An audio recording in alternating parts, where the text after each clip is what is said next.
Subtítulo D. Parada intermedia en Jerusalén. Es hora de regresar al texto del Evangelio. Los sabios han llegado al supuesto lugar de la promesa en el Palacio Real de Jerusalén. Preguntan por el rey de los judíos, que acaba de nacer.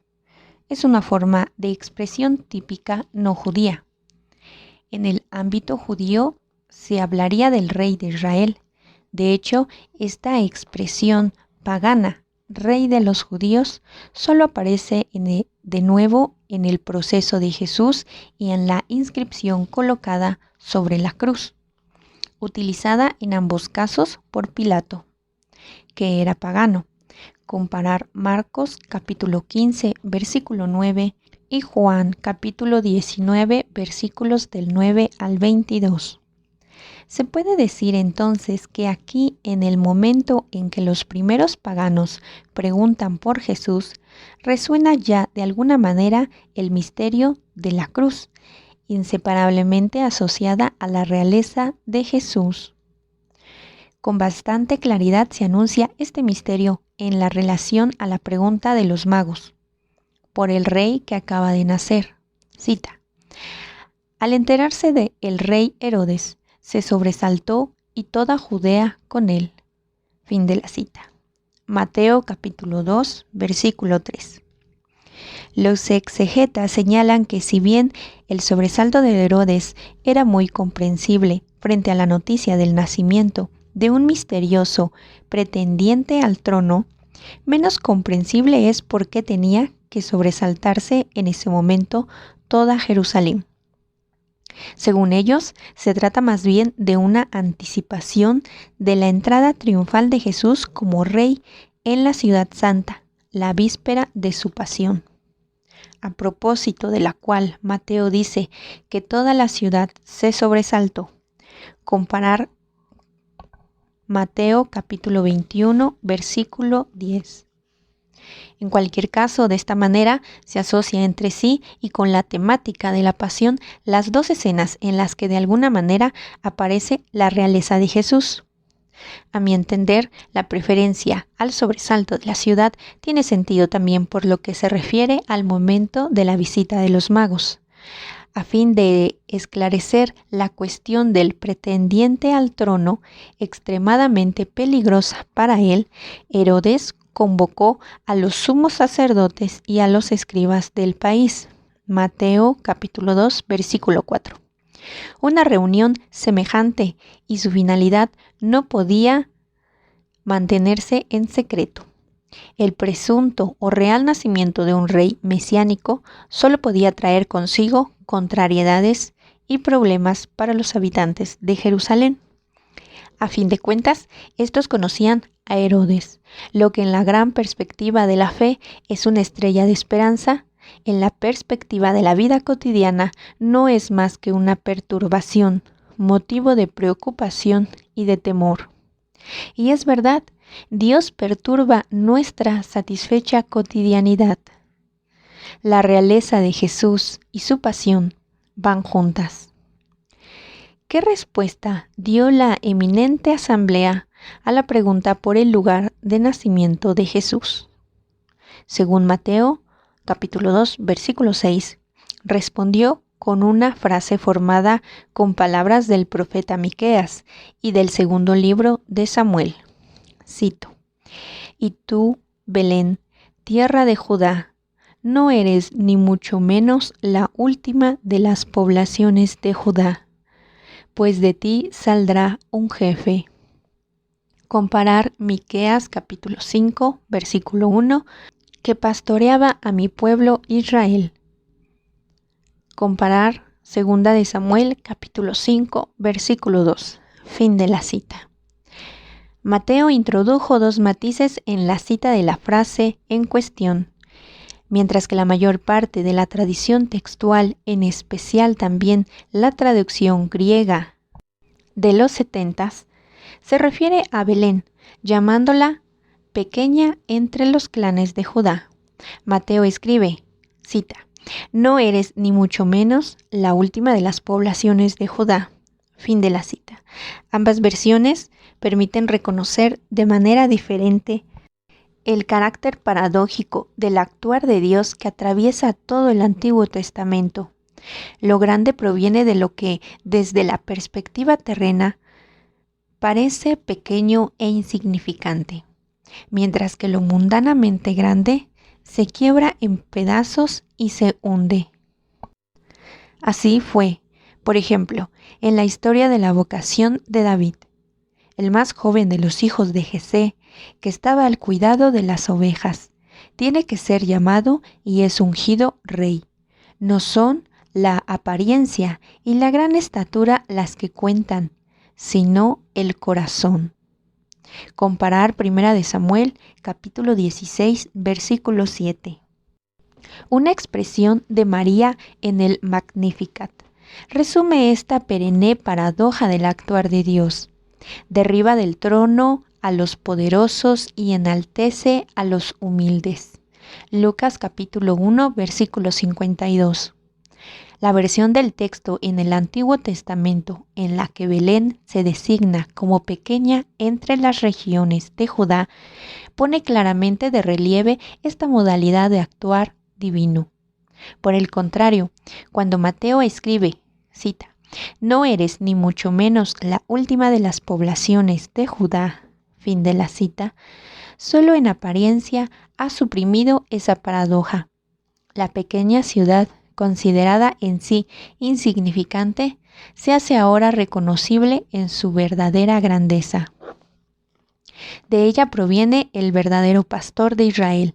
La valoración humana y la respuesta divina aparecen juntas en esta versión del texto. Con el nacimiento de Jesús en la gruta de las afueras de la ciudad, la paradoja se confirma una vez más. Con ello, hemos llegado al segundo matiz. Mateo ha añadido a la palabra del profeta aquella afirmación ya mencionada del segundo libro de Samuel, capítulo 5, versículo 2, que en aquel contexto se refería al rey David y que ahora se cumple plenamente en Jesús. El rey venidero es designado como pastor de Israel. Así se hace alusión al cuidado amoroso y a la ternura que caracterizan a los verdaderos soberanos como representantes de la realeza de Dios.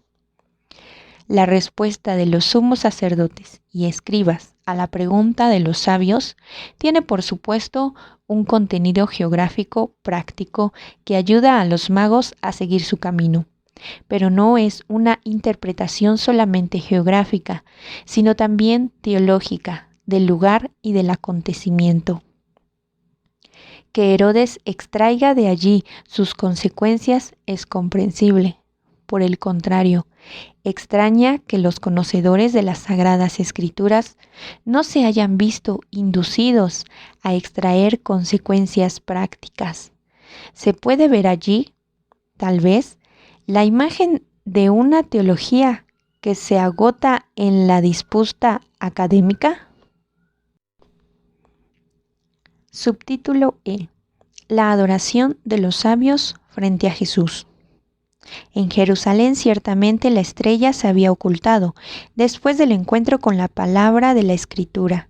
Vuelve a brillar para los sabios. La creación interpretada por la Escritura habla de nuevo al hombre. Mateo recurre a superlativos para describir la reacción de los sabios. Cita. Al ver la estrella se llenaron de inmensa alegría. Fin de la cita. Mateo capítulo 2, versículo 10. Es la alegría del hombre alcanzado en el corazón por la luz de Dios, a quien se concede ver que su esperanza se cumple. La alegría de aquel que ha encontrado y ha sido encontrado. Cita. Entraron a la casa, vieron al niño con María, su madre, y cayendo de rodillas lo adoraron. Después, abriendo sus cofres, le ofrecieron regalos, oro, incienso y mirra. Fin de la cita. Mateo capítulo 2, versículo 11. En esta frase resulta llamativa la falta de San José, desde cuya perspectiva Mateo escribió su relato de la infancia. Solo nos encontramos con María, su madre. Durante la adoración al lado de Jesús, no he hallado hasta ahora una explicación plenamente satisfactoria de este hecho. ¿Existe algún que otro pasaje del Antiguo Testamento en el que se confiere a la madre del rey una importancia especial? Por ejemplo, Jeremías capítulo 13, versículo 18. Pero ciertamente tal explicación no es suficiente. Probablemente tenga razón Nílica cuando dice que, con ello, Mateo recuerda el nacimiento virginal y caracteriza a Jesús como Hijo de Dios. Los sabios realizan ante el niño rey la prokéskenish, es decir, se postran ante él. Es el homenaje que se rinde a un Dios, a un Rey Dios. De aquí se explica también los dones que los sabios ofrecen. No son regalos prácticos como los que ciertamente habrían sido útiles en ese momento para la Sagrada Familia. Los dones expresan lo mismo que la prokeneskis. Son el reconocimiento de la dignidad regia de aquel a quien se ofrecen. Oro e incienso se mencionan también en Isaías capítulo 60, versículo 6, como regalos que los pueblos ofrecen en homenaje al Dios de Israel. La tradición cristiana ha visto representados en los tres regalos, con diferentes variantes, tres aspectos del misterio de Cristo. El oro remite a la realeza de Jesús, el incienso a su condición de Hijo de Dios y la mirra al misterio de su pasión. De hecho, la mirra aparece en el Evangelio de San Juan después de la muerte de Jesús. El evangelista nos relata que Nicodemo llevó, entre otras cosas, mirra para embalsamar el cadáver de Jesús. Juan capítulo 19, versículo 39. Así, mediante la mirra, el misterio de la cruz se asocia nuevamente a la realeza de Jesús y se anuncia ya misteriosamente en el homenaje de los sabios. El embalsamiento es un intento de actuar en contra de la muerte, que solo adquiere su carácter definitivo con la corrupción. Cuando las mujeres fueron a la tumba en la mañana de Pascua para proceder al embalsamiento, que no se había podido hacer la misma tarde a causa del comienzo de la fiesta, Jesús ya había resucitado. Ya no necesitaba más la mirra como medio contra la muerte, porque la vida misma de Dios había vencido a la muerte. Se puede ver allí, tal vez, la imagen de una teología que se agota en la disputa académica. Subtítulo F. Huida a Egipto y regreso a la tierra de Israel.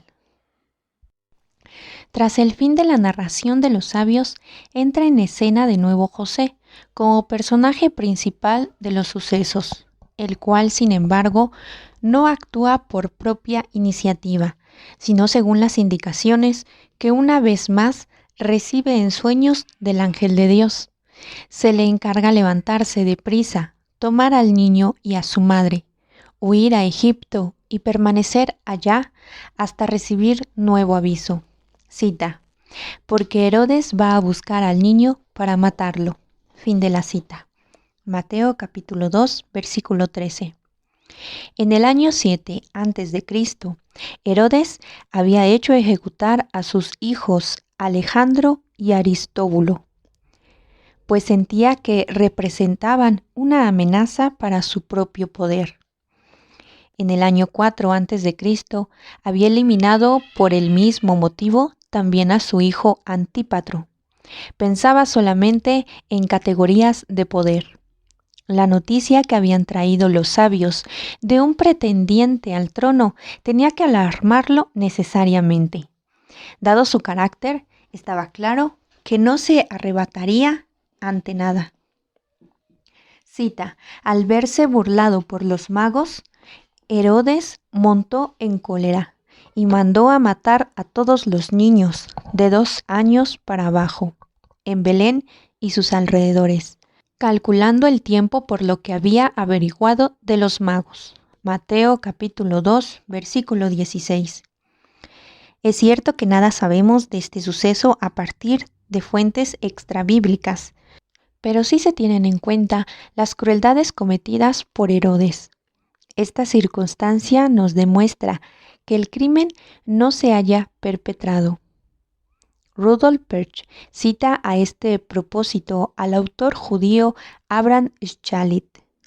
Cita: la fe en el inminente advenimiento o nacimiento del rey mesiánico flotaba en aquel entonces en el aire. El celoso déspota sentía por todas partes traición y enemistad, y un rumor vago que hubiese llegado hasta él puede muy bien haber sugerido a su mente enferma la idea de matar a los niños recién nacidos. Con ello, la orden no tiene nada de imposible. Fin de la cita. No obstante, la realidad histórica del acontecimiento es cuestionada por una serie de exegetas a partir de otra consideración. Según ellos, estaríamos aquí ante el motivo del hijo del rey perseguido, un motivo ampliamente difundido que al aplicarse a Moisés encontró en la literatura de la época una forma que se puede considerar como modelo para este relato sobre Jesús. Sin embargo, la mayoría de los textos a los que se hace referencia no resulta convincentes y son también, en su mayoría, posteriores al Evangelio de Mateo, el que se encuentra cronológicamente y temáticamente más cerca de la Ágada de Moisés, transmitida por Flavio Josefo, que da un giro nuevo a la historia real del nacimiento de la salvación de Moisés. El libro del Éxodo relata que frente al número y la importancia crecientes de la población judía, el faraón temió una amenaza para Egipto, su país, y por ese motivo no solo aterrorizó a la minoría judía mediante trabajos forzados, sino que dio también la orden de matar a los varones judíos recién nacidos. Moisés es salvado por la astucia de su madre y crece en la corte real de Egipto, como hijo adoptivo de la hija del faraón. No obstante, más tarde tiene que huir a causa de su intervención a favor de la atormentada población judía. Comparar Éxodo capítulo 2. La Ágada de Moisés narra la historia de manera diferente. Según ella, unos escribas vaticinaron al rey que en aquel tiempo nacería un niño de sangre judía, que una vez adulto aniquilaría el dominio de los egipcios y por el contrario haría poderosos a los judíos. Como reacción, el rey ordenó arrojar a todos los hijos varones hebreos inmediatamente después de nacer al río y matarlos. Pero Dios se apareció al padre de Moisés en sueños y le prometió salvar a su hijo, a diferencia de la razón aducida en el libro del Éxodo. Aquí debe matarse a los niños varones judíos a fin de eliminar también al prometido a Moisés. Este objetivo, como también la aparición en sueños al Padre por la que se anuncia la salvación, aproximan este relato a la historia de Jesús, Herodes y los niños inocentes asesinados. Pero estas semejanzas no son suficientes para presentar el relato de San Mateo como una mera variación cristiana de la Ágada de Moisés. Las diferencias entre los dos relatos son demasiado grandes para ello. Por lo demás, las antiquitantes de Flavio Josefo deben datarse muy probablemente en una época posterior al Evangelio de Mateo, aunque la historia en cuanto tal parezca remitir a una tradición más antigua. Sin embargo, aunque en una dirección totalmente distinta, también Mateo incorporó la historia de Moisés a fin de encontrar desde ella la interpretación de todo el suceso. Él ve la clave para su comprensión en las palabras del profeta. Cita: de Egipto llamé a mi hijo. Fin de la cita. Oseas capítulo 11, versículo 1. Oseas narra la historia de Israel como una historia de amor de Dios con su pueblo. Pero aquí, esa especial atención de Dios para con Israel no se presenta con la imagen del amor esponsal, sino con la del amor de los padres. Cita: por eso recibe Israel también el título de hijo, en el sentido de una filiación adoptiva. La acción fundamental del amor del Padre es la liberación del Hijo de Egipto. Fin de la cita.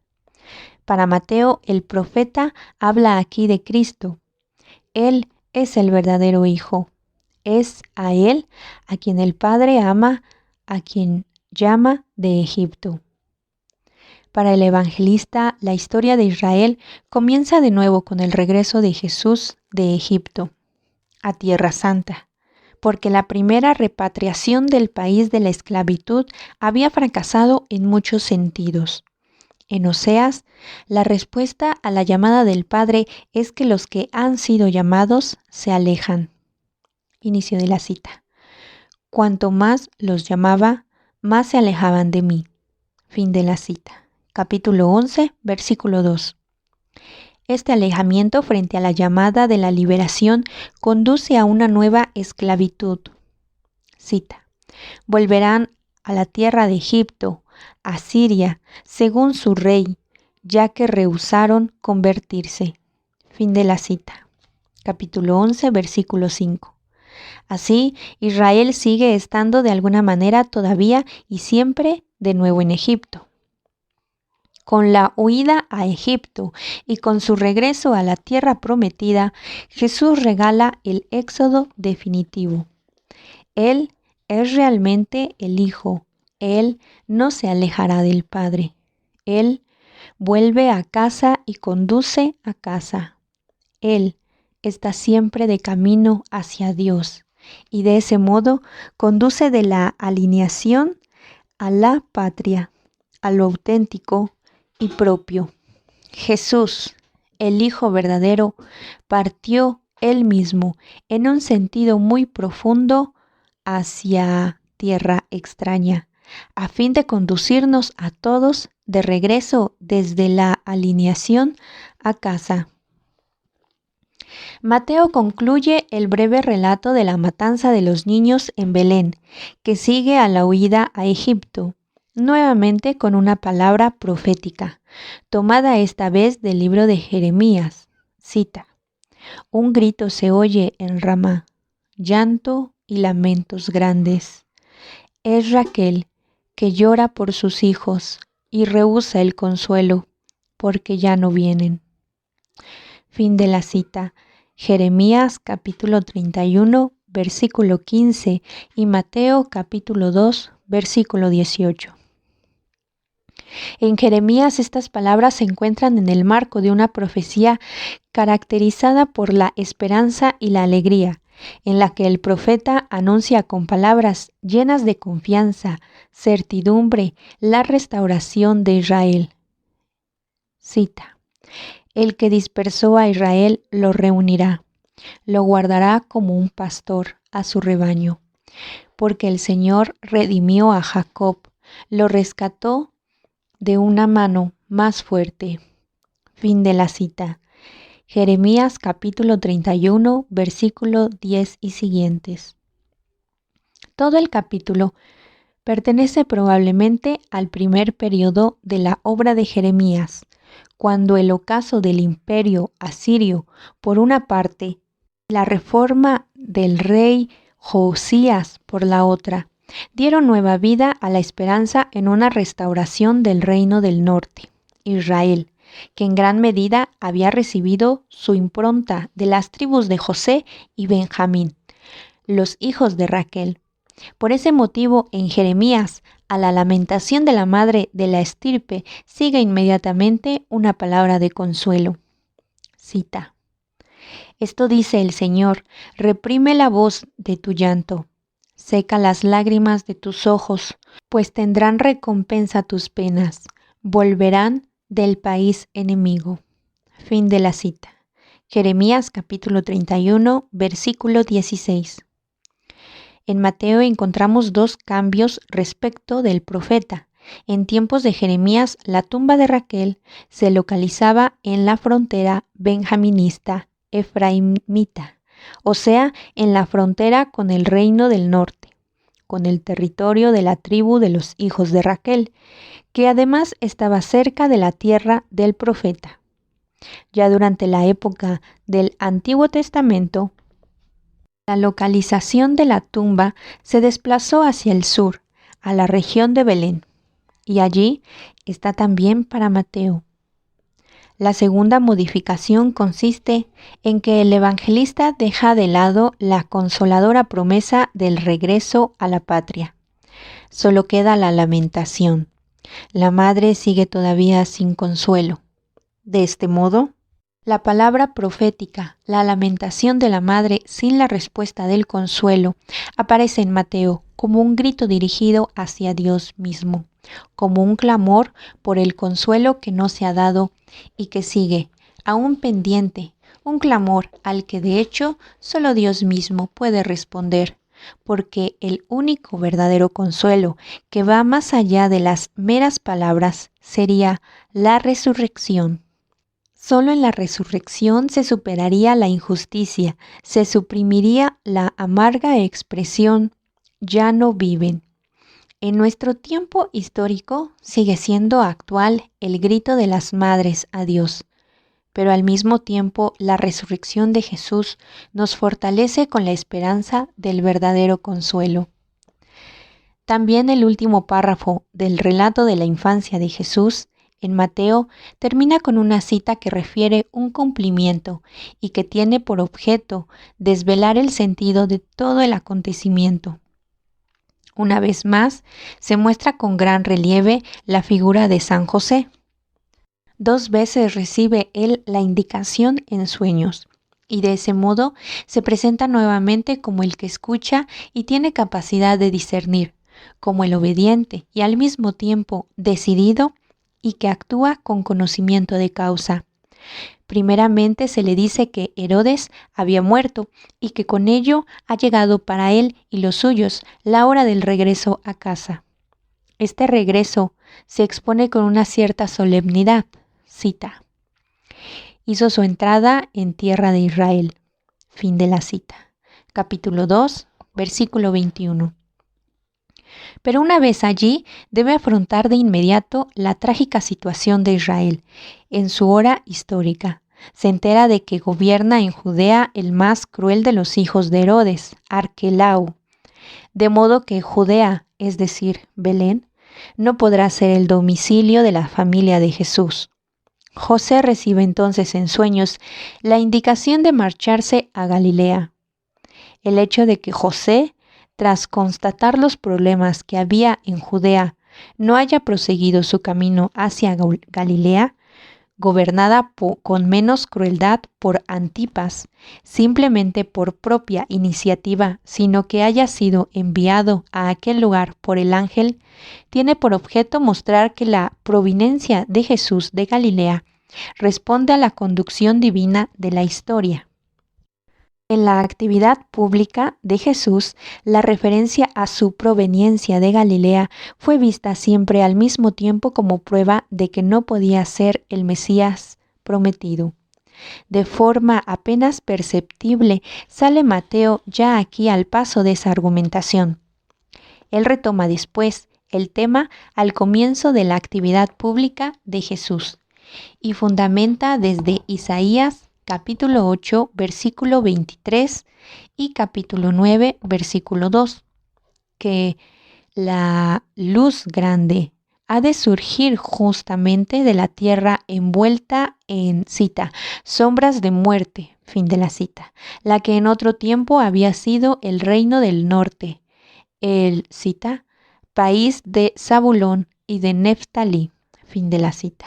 Comparar Mateo capítulo 4, versículos del 14 al 16. Pero Mateo se enfrenta también con otra objeción más concreta, a saber que no había promesa alguna sobre el lugar de Nazaret. Ciertamente, el Salvador no podía provenir de allí. Comparar Juan capítulo 1, versículo 46. A ello opone el evangelista José. Cita, se estableció en una ciudad llamada Nazaret. Así se cumplió lo dicho por medio de los profetas, que se llamaría Nazareno. Fin de la cita. Capítulo 2, versículo 23. Con ello quiere decir que la denominación de Jesús como Nazareno, que ya se había hecho histórica en el tiempo en que Mateo escribió el Evangelio y que deriva de un lugar de proveniencia, documenta a Jesús como heredero de la promesa. A diferencia de las citas de cumplimiento precedentes, Mateo no se refiere aquí a una palabra determinada de la Escritura, sino a los profetas en conjunto. La esperanza de los profetas está resumida en esta denominación de Jesús. Con ello, dejó Mateo a los exegetas de todos los tiempos un difícil problema. ¿Dónde se funda en los profetas esa palabra de esperanza? Antes de hacer un seguimiento de esta pregunta, resultan útiles tal vez un par de observaciones lingüísticas. El Nuevo Testamento conoce para Jesús las dos denominaciones de Nazareno y Nazarenos. Mateo, Juan y los Hechos de los Apóstoles usan Nazareno, mientras que Marcos utiliza Nazarenos. Lucas utiliza ambas formas. En el mundo de habla semítica, los seguidores de Jesús se denominan nazarenos, mientras que en el ámbito de habla greco-romana se los llama cristianos. Comparar Hechos capítulo 11, versículo 23. Pero ahora tenemos que preguntar muy concretamente, ¿hay en el Antiguo Testamento alguna huella de una promesa que pueda relacionarse con la palabra nazareno y con Jesús? Angas Guberfin resumió cuidadosamente en su monografía sobre San José la difícil discusión exegética. Quiero intentar extraer de allí solo lo más importante. Hay dos líneas de solución. La primera remite a la promesa del nacimiento del juez Sansón. El ángel que anuncia su nacimiento dice sobre él que será un nazir, consagrado a Dios desde el vientre de su madre, y que lo será, así relata su madre, cita, hasta el día de su muerte. Fin de la cita. Jueces capítulo 13, versículos del 5 al 7. En contra de esta derivación de la designación de Jesús como Nazareno, habla el hecho de que Jesús no reunió los criterios de Nazir mencionados en el libro de los jueces, en especial la prohibición del alcohol. No era un nazir en el sentido clásico de la palabra.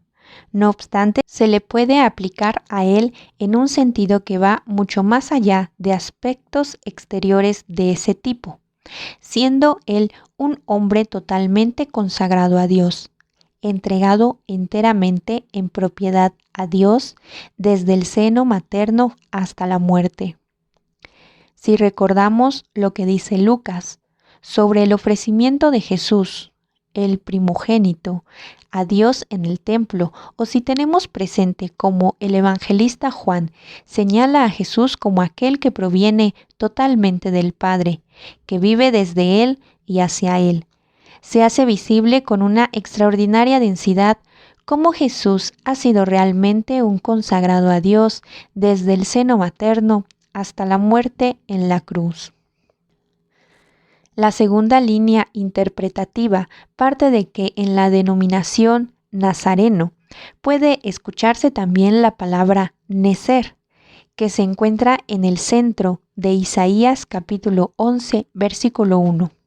Cita: brotará un renuevo, necer, el tronco de Jesé. Fin de la cita. Esta palabra profética debe leerse en el contexto de la trilogía mesiánica de Isaías capítulo 7. Cita: la Virgen está encinta. Fin de la cita. Isaías capítulo 9. Luz en las tinieblas. Cita: un niño nos ha nacido. Fin de la cita. E Isaías capítulo 11. El renuevo del tronco de Jesé sobre el que se posa el Espíritu. Como Mateo hace explícita referencia a Isaías capítulo 7 y capítulo 9, es razonable presumir en él también una referencia a Isaías capítulo 11. Lo especial de esta promesa es que se remonta más allá de David, hasta el fundador de la estirpe, Jesé. Del tronco ya aparentemente muerto, Dios hace brotar un renuevo. Dios establece un nuevo comienzo, pero un comienzo que sigue en máxima continuidad con la historia de promesa precedente. ¿Cómo no pensar en este contexto en el final de la genealogía de Jesús de San Mateo, que por un lado está totalmente marcada por la continuidad del actuar salvador de Dios, pero por el otro, al final, cambia y habla de un comienzo totalmente nuevo con el que Dios mismo interviene y regala un nacimiento que ya no proviene del engendrar humano? Sí, con buenas razones podemos suponer que en el nombre de Nazaret, Mateo escuchó resonar también la palabra profética del renuevo, necer, y que en la denominación de Jesús como Nazareno encontró insinuado el cumplimiento de la promesa de que Dios iba a dar al tronco muerto de Jesé un renuevo en el que debía posarse el Espíritu de Dios. Si añadimos el hecho de que en la inscripción de la cruz se designaba a Jesús como Nazareno, comparar Juan capítulo 19, versículo 19, el título cobra su plena sonoridad, lo que inicialmente solo debía indicar su proveniencia. Insinúa al mismo tiempo su esencia. Él es el renuevo, es el enteramente consagrado a Dios desde el seno materno hasta la muerte. Al final de este largo capítulo se plantea la pregunta: ¿cómo hemos de comprender todo esto?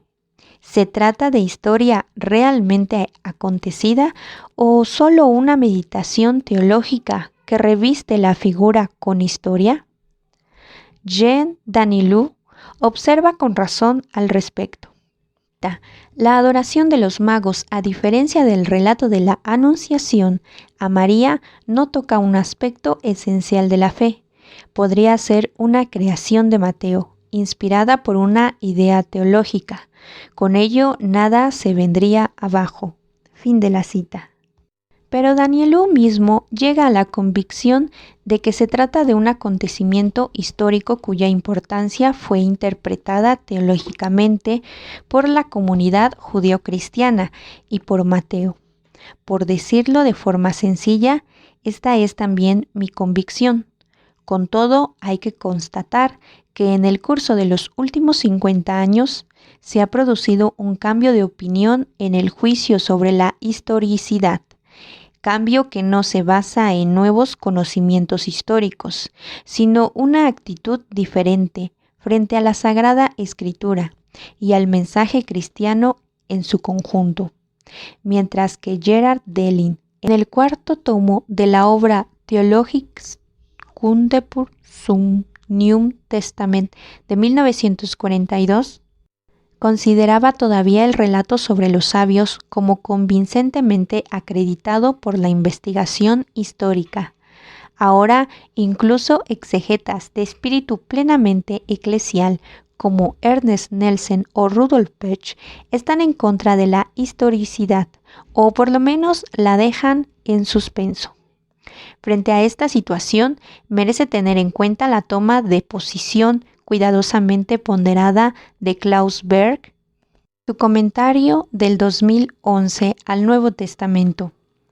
Cita: incluso en el caso de un único testamento, hay que suponer, hasta que se demuestre lo contrario, que los evangelistas no engañan a sus lectores, sino que quieren narrar hechos históricos. Impugnar la historicidad de este relato en virtud de una sospecha va más allá de toda consensible competencia de los historiadores. Fin de la cita. No puedo, por lo menos, que estar de acuerdo con ello. Los 2 capítulos del relato de la infancia de Mateo no son una meditación revestida en historias, sino a la inversa. Mateo nos relata historia real que ha sido pensada e interpretada teológicamente y de ese modo nos ayuda a comprender más profundamente el misterio de Jesús.